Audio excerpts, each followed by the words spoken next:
I realised now looking back I was on high alert like all the time. Emotionally I was very on edge, and that led me to use pornography as as a way to escape, and that really negatively impacted my growth as a person. It caused for me depression, magnifies my anxiety. It's like being physically sick, like ill of like a flu or something, and that's from the addiction. So when I was young, my relationship with my stepdad was not one of openness or love, but it was one of suppression and control. And I felt there was not really much emotional safety in the home, and I looked to cope as a child after 9 years old to pornography and video games and internet, and that was my escape from the world.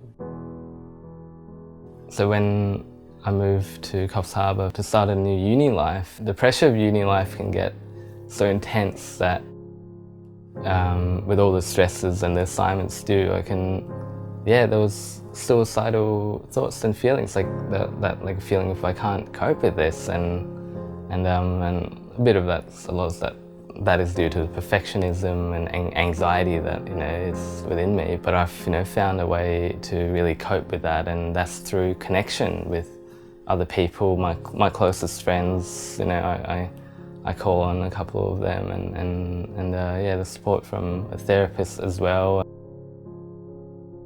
With my journey into dealing with my pornography addiction, one of the most beneficial ways, and also a way that got me in touch with myself and my emotions, was through a 12-step fellowship.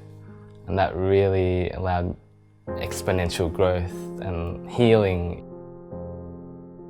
So what gives me hope, is the people courageous enough to share their stories or to share their experiences and of overcoming difficulties of mental illness, addiction, traumatic events that have happened in their life, and they're saying, look, I got really hurt and damaged from this, but here's what I'm doing with my life with it. And that gives me the courage to do that for myself, and to know that I'm not alone. And if I have the courage to reach out for help, then I can really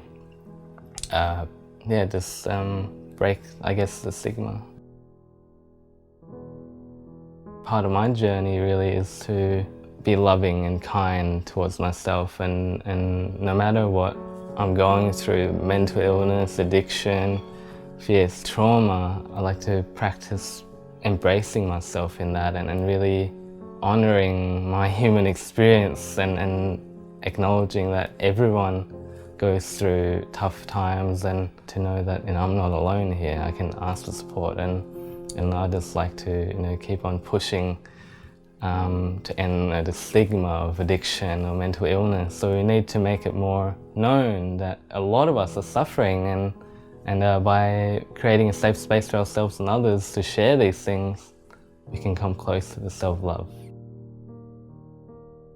I'm not perfect with it, I escape, but more and more I'm just really trying to cultivate being here for myself.